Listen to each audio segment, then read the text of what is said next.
शांति। आज राजयोग मेडिटेशन के 6th day के सत्र में आप सभी का हार्दिक अभिनंदन है। और आज का हम सभी का सत्र है भारत के उत्थान और पतन के 84 जन्मों की अद्भुत कहानी। हम सभी आज का सत्र शुरू करने से पहले उस परम ज्योति का आवाहन करते हैं। उसको 1 मिनट साइलेंस में बैठकर याद करके अपनी आत्मा रूपी बैटरी को हम चार्ज करेंगे।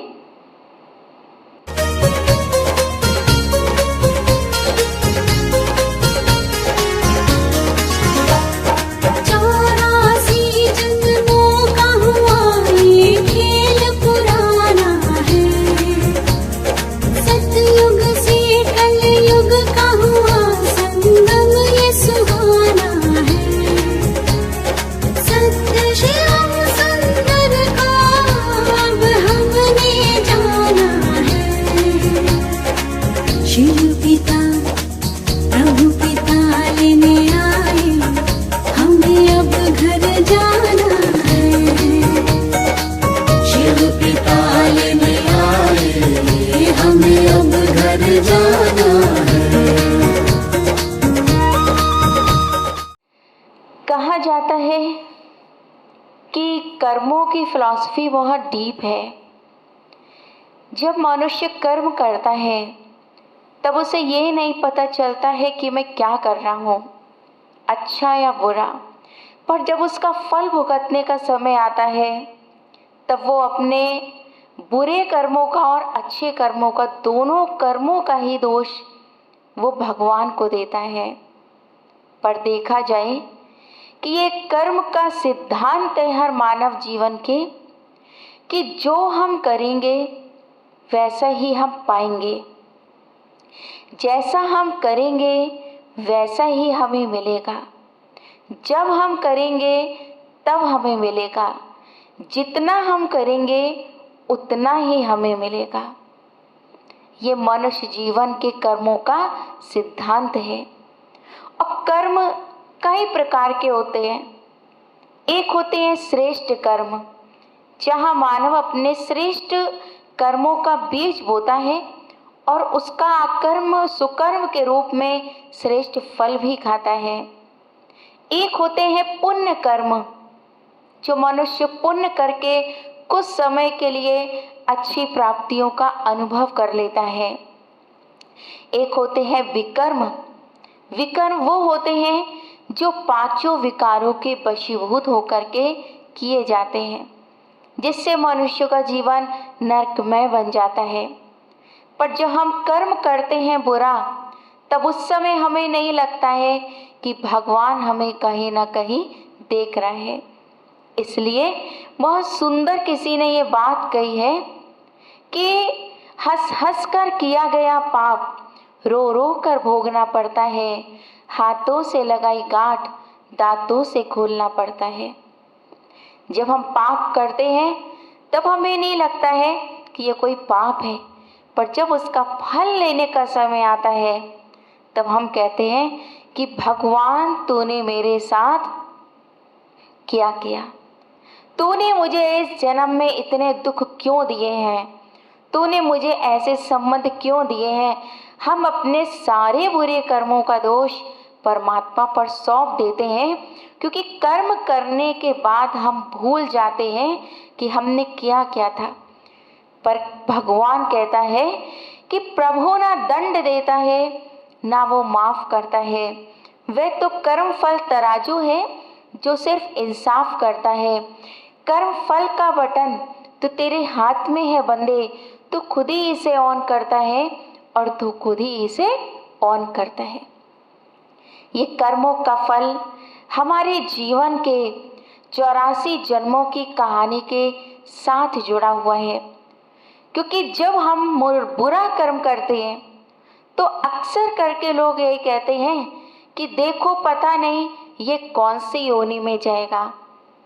लेकिन हमने जैसे कि अभी तक शास्त्रों के अंदर हम यही सुनते आए हैं, लक्ष्य 84 लाख योनियां। संसार में हम कहने को कह सकते हैं कि 84 लाख योनियां होंगी, कोई बड़ी बात नहीं। पर ये तो जरूरी नहीं है कि मनुष्य जो कर्म करता है तो वो अपने 84 लाख योनियों के अंदर ही उसकी भोगना को भोगे जा करके। 84 जन्म है पर 84 लाख योनियां नहीं है, क्योंकि लक्ष्य 84 जो शास्त्रों में कहा गया है इसके दो मतलब हैं। एक तो लक्ष्य होता है लाख और दूसरा लक्ष्य का मतलब होता है ध्यान, यानी अपने कर्मों पर ध्यान, यानी एम को लेकर के चलना। यानी जो हम 84 जन्मों के कर्म में आते हैं तो उसको ध्यान में रखते हुए कर्म करना। जो कर्म हम फाइनलाइज करते हैं तो हमें हमेशा ही अच्छी प्राप्तियां होती हैं। तो 84 लाख योनियां नहीं होती हैं। आज ये सत्यता आप बहुत अच्छी तरह से जान लीजिए, क्योंकि ये सत्यता हमें उसने बताई है, उस जगत नियंता ने बताई है जो खुद जन्म मरण से न्यारा है, जो कभी भी जन्म मरण के चक्र में नहीं आता। इस कर्मों की डीप फिलॉसफी को सिर्फ मनुष्य की वही बता सकता है, बाकी कोई और सत्ता इस संसार के हमें नहीं बता सकती है। तो परमात्मा ने कहा है मनुष्य की आत्मा मनुष्य की योनि में ही जाती है, ना कि जानवर की योनि में जाती है। अगर हम बुरा कर्म भी करते हैं तो मनुष्य की योनि से जानवर की योनि में जाना ये कोई भोगना नहीं है। अगर आप देखें तो जानवर क्या ज्यादा दुखी हैं? चलिए देखा जाए तो वो फिजिकल भले ही दुखी हों, पर मानसिक तौर पे, आर्थिक तौर पे वो किसी भी प्रकार से परेशान नहीं है।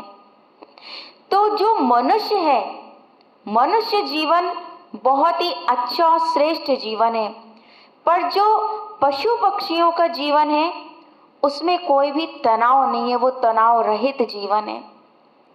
तो अगर कोई हिंसा करता है कोई भी मनुष्य, तो उसके लिए कह देते हैं कि ये तो हिंसक योनि में जाएगा।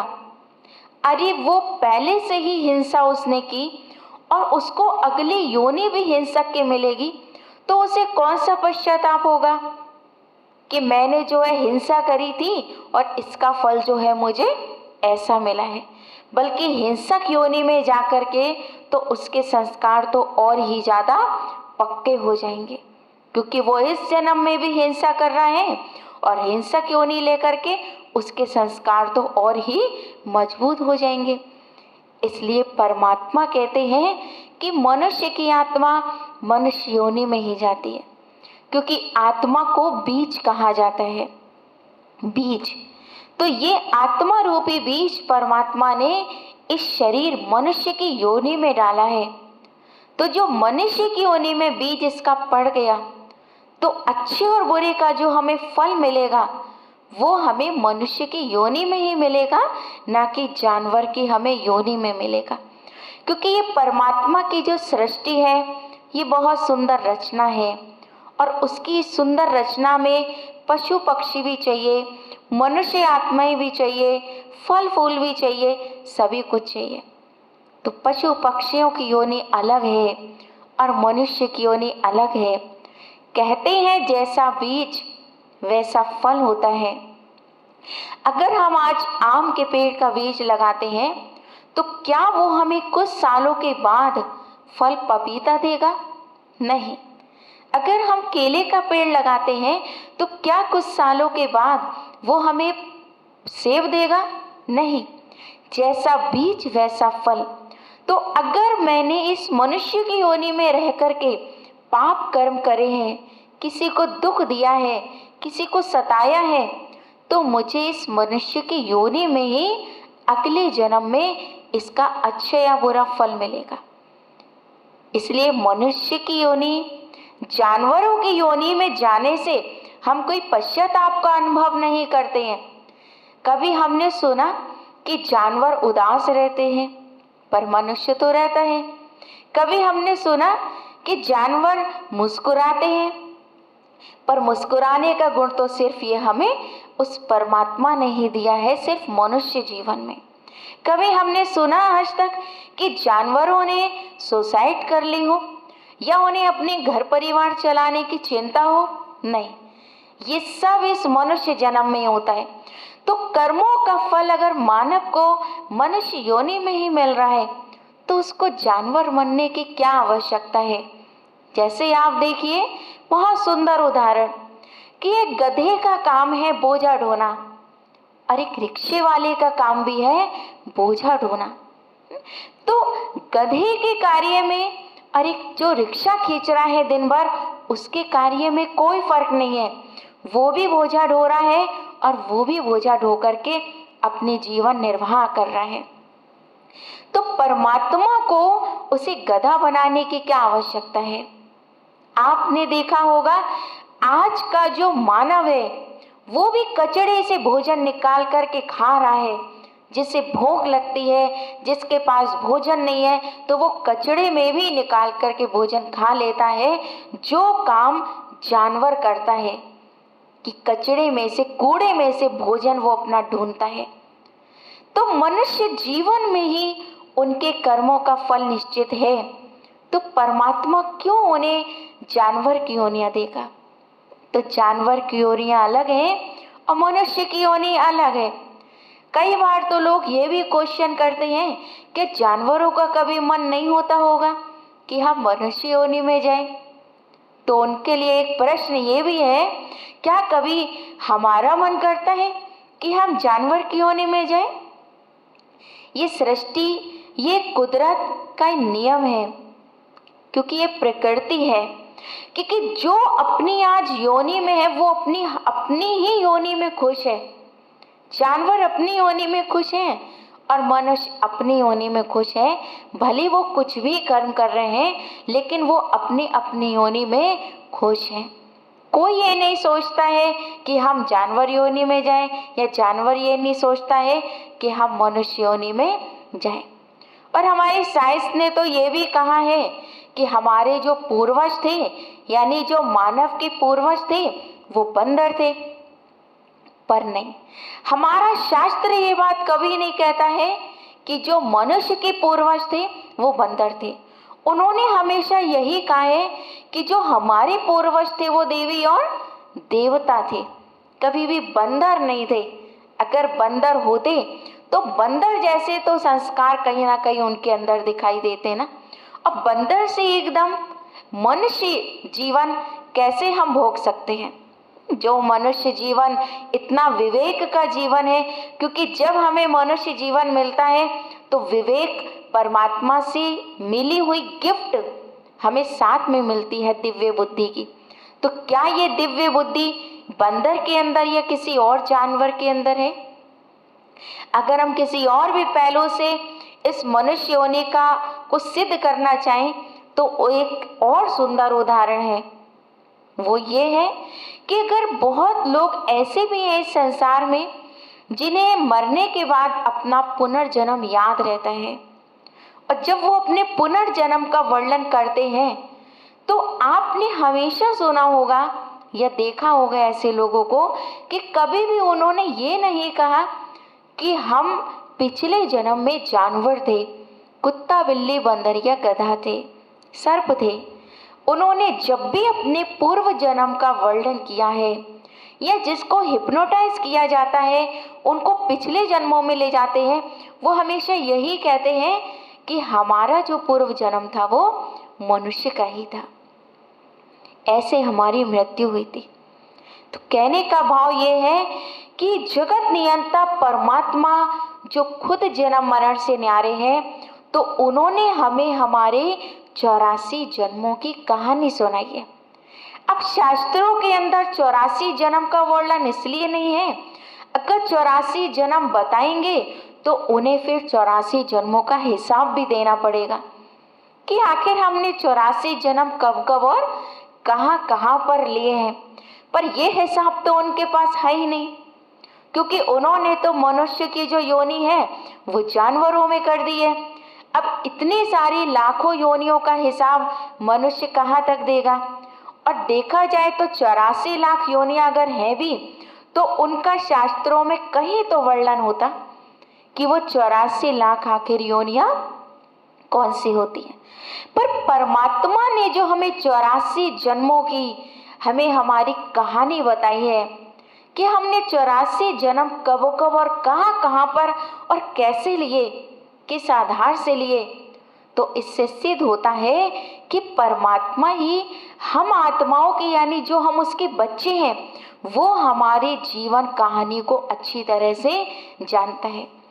एक माँ बाप ही अपने बच्चे की जीवन कहानी को नहीं जानेंगे तो और कौन जानेगा। जैसे एक माँ बाप कहते हैं ना, मैं तो इसकी रग रग को जानता हूँ, मैं तो इसकी पूरी जीवन कहानी जानता हूँ ये क्या है, उसी तरह परमात्मा भी हमारी जीवन कहानी को जानते हैं।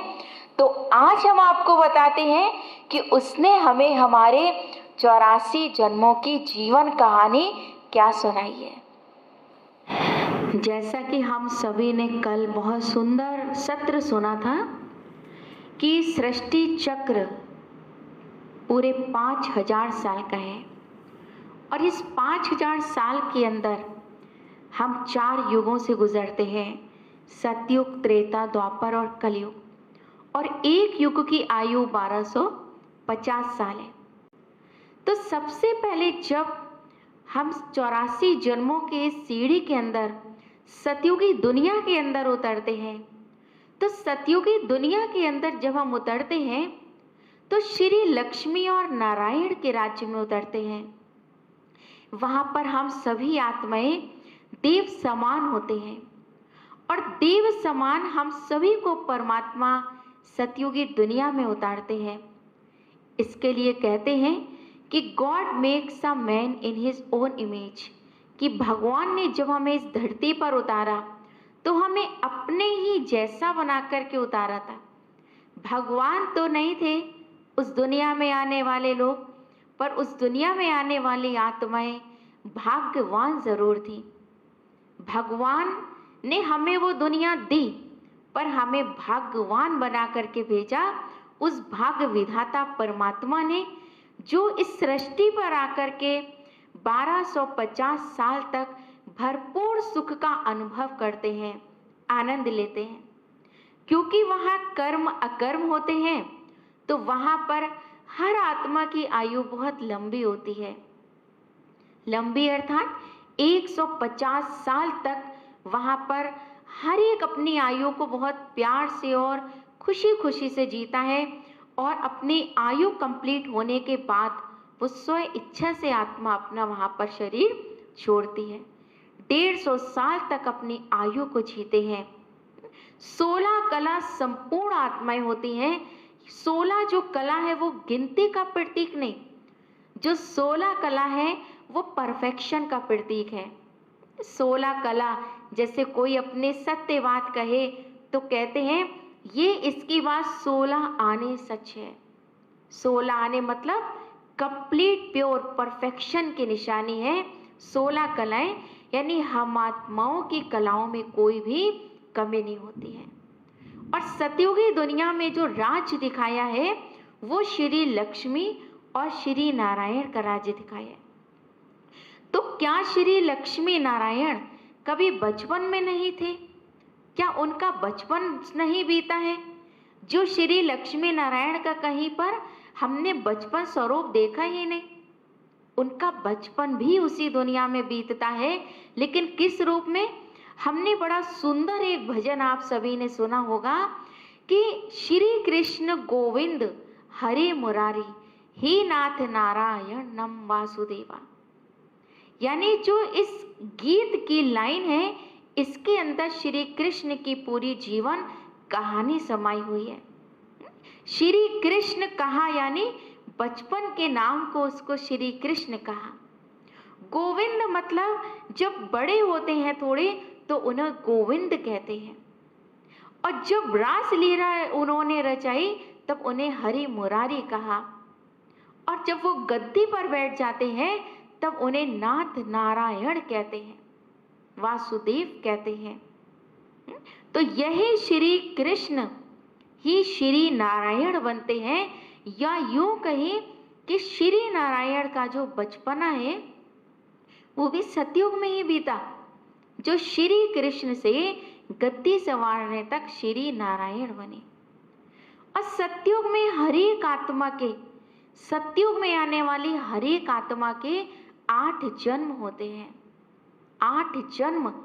इसलिए हम कहते हैं जन्माष्टमी, श्री कृष्ण जन्माष्टमी। हम श्री कृष्ण की आज भी जो हमारा भारत त्योहारों का देश है, उसमें जो हम श्री कृष्ण की जन्माष्टमी मनाते हैं, पर हमें ये नहीं पता कि हम जन्माष्टमी क्यों कहते हैं। जन्माष्टमी अर्थात कि 8 जन्मों तक हम श्री कृष्ण की जयंती मनाते हैं, उन्हीं के राज्य की। तो उन्हीं के राज्य की जयंती मनाते हैं, खुशियां मनाते हैं, इसलिए हम श्री कृष्ण जयंती मनाते हैं। और जब 8 जन्म के बाद फिर जहां से नवा जन्म आता है, 8 जन्म के बाद जहां से नवा जन्म आता है, वहां से त्रेता युग आरंभ होता है, यानी श्री राम और श्री सीता का राज्य आता है। इसलिए जहां से श्री राम का जन्म आया, वहां से हमने श्री राम की नवमी मनाई। हमने क्या कहा? श्री राम नवमी है। तो 8 जन्मों तक तो जयंतियां श्री कृष्ण के नाम की चलती है, और जहां से नवा जन्म स्टार्ट होता है, वहां से श्री राम का राज्य आता है, वहां पर जयंती श्री राम की होती है। और हम सतयुग में जितने भी आत्माएं होती हैं, उनके लिए हम कहते हैं सूर्यवंशी देवी और देवता, क्योंकि उनकी कलाएं घटती और बढ़ती नहीं है। पर जब हम त्रेता में आते हैं, यानी थोड़ी सी हमारी कलाएं कम होती हैं, 16 से 14 कला, जैसे चंद्रमा की कला घटती और बढ़ती है, तो त्रेता की तरफ जब हम बढ़ते हैं तो हमारी कला भी चंद्रमा के समान घटती और बढ़ने लगती है। तो यहाँ हम 14 कला रह जाते हैं। तो चंद्रमा की कलाएं क्योंकि कम और ज्यादा होती हैं, इसलिए श्री राम के आगे चंद्र लगा है। सोचने की बात है, कभी आप सोचिए, हम सिर्फ भक्ति भावना के आधार पर करते आए हैं। अगर आप आध्यात्मिकता का पहलू उठा करके देखें, तो आपको हर अर्थ के पीछे, हर बात के पीछे एक आध्यात्मिक रहस्य दिखाई देगा। तो श्री रामचंद्र, यानी 2 कलाएं कम हो गई चंद्रमा के समान, इसलिए उनके नाम के साथ चंद्र लगा। लेकिन स्वर्ग वो भी था, मर्यादा पुरुषोत्तम श्री राम वहां पर थे, और वहां पर भी स्वर्ग जैसे ही सुख थे, सिर्फ 2 कलाएं ही कम थी। और जैसे जैसे हम नीचे उतरते हैं, कलाएं हमारी कम होती जाती हैं और जन्म हमारे बढ़ते जाते हैं। तो त्रेता में जन्म आत्माओं के हो जाते हैं 12, तो सतयुग में 8 जन्म होते हैं, और त्रेता में 12 जन्म होते हैं। 8 और 12 20। ये 20 जन्म तक आत्मा कंप्लीट अपने जीवन में सुख, शांति, पवित्रता और संपन्नता का अनुभव करती है। यानी 2500 वर्ष तक हर एक आत्मा उस सतयुग और त्रेता युग में आने वाली कंप्लीट सुख शांति का अनुभव करती है। सतयुग से हमारे जो आत्माएं हैं, वो 9 लाख आत्माओं की शुरुआत होती है, और त्रेता के अंत तक 33 करोड़ आत्माएं हो जाती है। तो जैसे जैसे युगों का परिवर्तन होता है, वैसे वैसे कलाएं कम होती हैं और जन्म हमारे बढ़ते चले जाते हैं। फिर त्रेता के बाद तीसरा युग आता है द्वापर युग। आपने जैसे कि कल स्वास्तिका के चित्र को बहुत अच्छी तरह से समझा था। हमने स्वास्तिका के अंदर कल 4 भाग देखे, सतयुग, त्रेता, द्वापर और कलयुग। तो सतयुग और त्रेता राइट हैंड पर होते हैं, यानी जो सतयुग और त्रेता में कर्म होते हैं वो राइटियस होते हैं। पर जब हम द्वापर की ओर आते हैं तो द्वापर और कलयुग लेफ्ट हैंड पे होते हैं। लेफ्ट यानी वहां से उल्टे कार्य होना शुरू हो जाते हैं। अब उल्टे कार्य के मतलब, उल्टे कार्य आरंभ होने का कारण क्या है कि द्वापर में जब आत्मा और नीचे उतरती है, यानी 1250 साल सतयुग में और 1250 साल त्रेता में व्यतीत करके, यानी पूरे 2500 साल तक आत्मा अपने जीवन का आनंद लेने के बाद जब वो द्वापर में आती है तो 2500 साल के बाद उसकी जो कलाएं हैं वो भी आधी रह जाती हैं। तो जब सृष्टि का जो चक्र है 5000 साल के अंदर 2500 का आधा रह जाता है तो उसकी कलाएं भी आधी रह जाती हैं। यानी जो कलाएं हमारे अंदर सतयुग में 16 कला थी, वहां द्वापर में सिर्फ 8 कलाएं रह जाती हैं। और ये 8 कला रह जाने का कारण सिर्फ यही है कि 84 जन्म मरण के इस चक्र के अंदर जो हम सतयुग और त्रेता में 20 जन्म मरण में आए तो आत्मा की शक्ति तो क्षीण होती चली गई ना। जैसे कि आप कोई मार्केट से बर्तन खरीद करके लाएं, उसमें बहुत शाइनिंग होती है, पर उस बर्तन को आप जितना यूज़ करते हैं, जितना उसको आप गैस पर रखते हैं, जितना हम उस बर्तन को मांजते हैं, उतना उस बर्तन की जो चमक है वो फीकी पड़ने लगती है अपने आप। क्योंकि जो चीज़ जितनी यूज़ होगी उसकी जो पावर है, उसकी चमक उतनी ही कम होगी।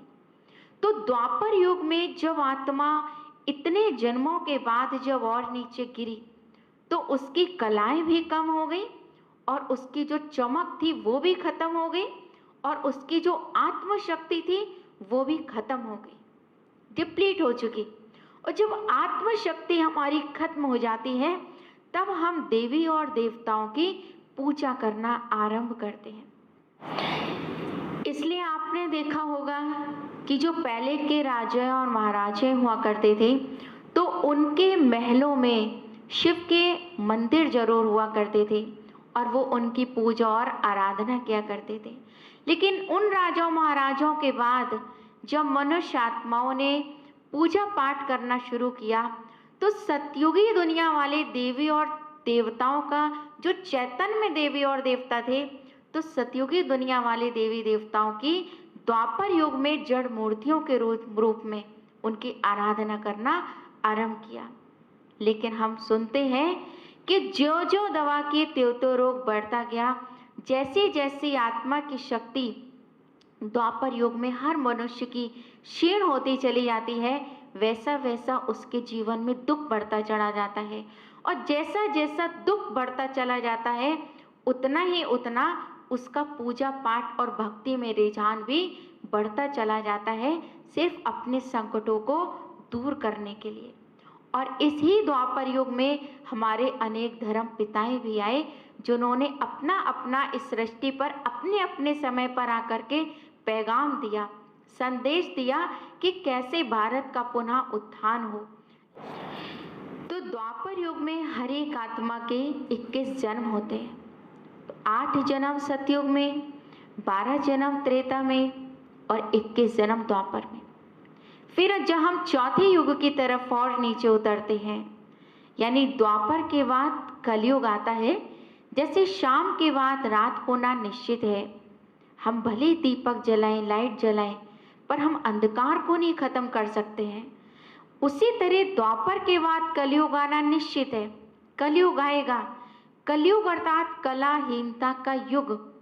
ऐसा नहीं है कि आत्माओं की कलाएं बिल्कुल ही खत्म हो जाती हैं। आज भी हम किसी के को कहने के लिए कह देते हैं कि वैसे तो इसमें 99 अवगुण है, लेकिन एक गुण तो फिर भी इसके अंदर है। एक गुण तो आज भी इस कलयुगी दुनिया के अंदर भले किसी में 99 अवगुण हो, पर एक गुण तो हर एक आत्मा में कहीं ना कहीं तो फिर भी होता ही है। तो जैसे चंद्रमा की कलाएं कम होते होते लास्ट में एकदम लकीर रह जाती है, जिसको हम कहते हैं अमावस्या की रात, उसी तरह हम आत्माओं की भी सतयुग से लेकर नीचे उतरते उतरते कलाएं कलाहीन हो जाती हैं। नाम मात्र एक आध कला रह जाती है और उसी कला से ही, उसी गुण से ही परमात्मा हमें 16 कला संपूर्ण बना देते हैं। तो ये जो कलयुग है ये कलह कलेश का युग है। जिसे हम कहते हैं घोर पापाचार की दुनिया अर्थात रावण राज। तो हमने जो देखा रावण के 10 शीश दिखाए गए हैं, एक्चुअल में 10 शीश नहीं, बुराइयों के कोई शीश नहीं होते हैं। अगर आज आपको कोई एक शीश वाला ही 10 बुराइयां शामिल किए हुए मनुष्य मिले तो क्या हम उसके 10 शीश देखते हैं? आज इस कलयुगी दुनिया का मानव भी ऐसा है कि जिसके 10-10 चेहरे हैं।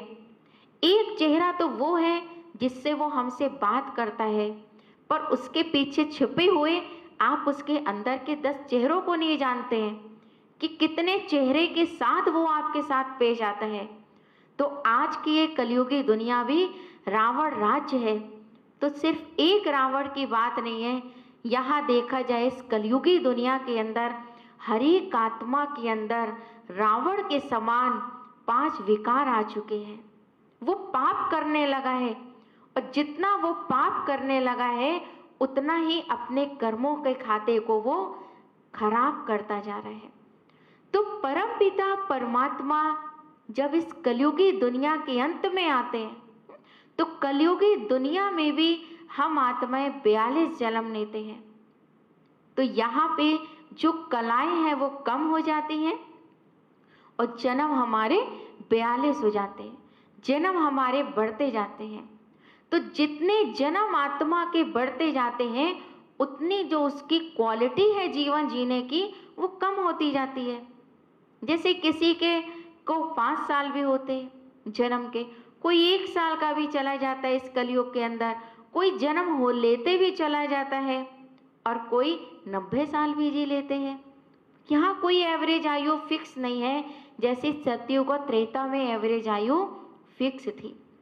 तो घोर कलयुग के अंत में परमात्मा अपना धाम छोड़ करके आते हैं, जिसके लिए गायन है, छोड़ भी दे आकाश सिंहासन, इस धरती पर आजा रे, डोल रही है धर्म की नैया, नैया पार लगा जा रे। तो हमारे कर्मों का उत्थान करने के लिए और हमारे कर्मों को पुनः सुधारने के लिए जो आत्मा गिरते गिरते कलाहीन हो गई, वो जगत नियंता परमात्मा कलयुग के अंत में आते हैं। और जो कलयुग के अंत में आते हैं तो उस परमात्मा के आने के समय को, अवतरित होने के समय को कहा जाता है कल्याणकारी पुरुषोत्तम संगम युग। क्योंकि इस युग में ही आकर के भगवान हर गिरी हुई आत्मा का कल्याण करते हैं, उनको आकर के ज्ञान देकर के ऊंचा उठाते हैं। हमें राजयोग और मेडिटेशन सिखा करके हमारी आत्मा का शुद्धिकरण करते हैं। और जब हमारी आत्मा का वो शुद्धिकरण करता है तो पुनः हम सतयुग में चलने के लायक तैयार हो जाते हैं। तो ये शुद्धिकरण सिवाय परमात्मा के कोई और मनुष्य आत्मा नहीं कर सकती है, क्योंकि इस युग को कहा ही जाता है कल्याणकारी पुरुषोत्तम संगम युग, जो कि बहुत ही थोड़े समय का होता है। सिर्फ ये परिवर्तन का समय होता है जिसमें परमात्मा हर आत्मा के कर्मों को सुधारने की हमें शिक्षा देते हैं। तो जो शिक्षा आज आपने भी सुनी कि कैसे हमें अपने कर्मों को सुधारना है, कैसे हमें कर्मों को सुकर्म बनाना है, अकर्म बनाना है, जो हम पुनः उस सोने की चिड़िया जो हमारा भारत था आज से 5000 साल पहले, तो पुनः हम 5000 साल पहले उस सोने की चिड़िया वाले भारत में फिर से श्री लक्ष्मी और नारायण के राज्य में हम राज्य करें। तो इसलिए संगम का तो महत्व इस कलयुग में भी बहुत है, क्योंकि जो आत्माएं भक्ति में बहुत है वो संगम पे जाती हैं स्नान करने के लिए। गंगा सागर का संगम कहा जाता है। पर यहाँ भगवान कहते हैं कि हे आत्माओं, तुम इस पुरुषोत्तम कल्याणकारी संगम युग में मेरे साथ संगम करो, मंगल मिलन मनाओ, तो तुम्हारे जन्म जन्मांतर के लिए आत्मा पवित्र हो जाएगी। तो ये है हमारे 84 जन्मों की अद्भुत कहानी। कैसे हमने 8 जन्म सतयुग में लिए, 12 जन्म त्रेता में लिए, 21 जन्म द्वापर में लिए और 42 जन्म कलयुग में लिए और एक दिव्य और अलौकिक जन्म पुरुषोत्तम कल्याणकारी संगम युग पर होता है, जो हमें परमात्मा देता है। तो ये कल्याणकारी जो जन्म है, इस जन्म से ही हमारे और सारे जन्म अपने आप ही कल्याणकारी हो जाते हैं। तो ऐसे भगवान ने हमें देखिए हमारे 84 जन्मों की जीवन की अद्भुत कहानी सुनाई है, जो किसी भी शास्त्रों में आज तक हमें किसी ने नहीं बताई। सिर्फ यही कह के भ्रमित किया गया 84 लाख, और हम मूझते चले गए। तो आज आपके लिए बड़ी खुशी की बात है कि हम 84 लाख योनियों में तो जाते ही नहीं हैं। मनुष्य आत्मा मनुष्य योनि का ही जन्म लेती है और हर जन्म वो अपने कर्मों के अनुसार लेती है। ओम शांति।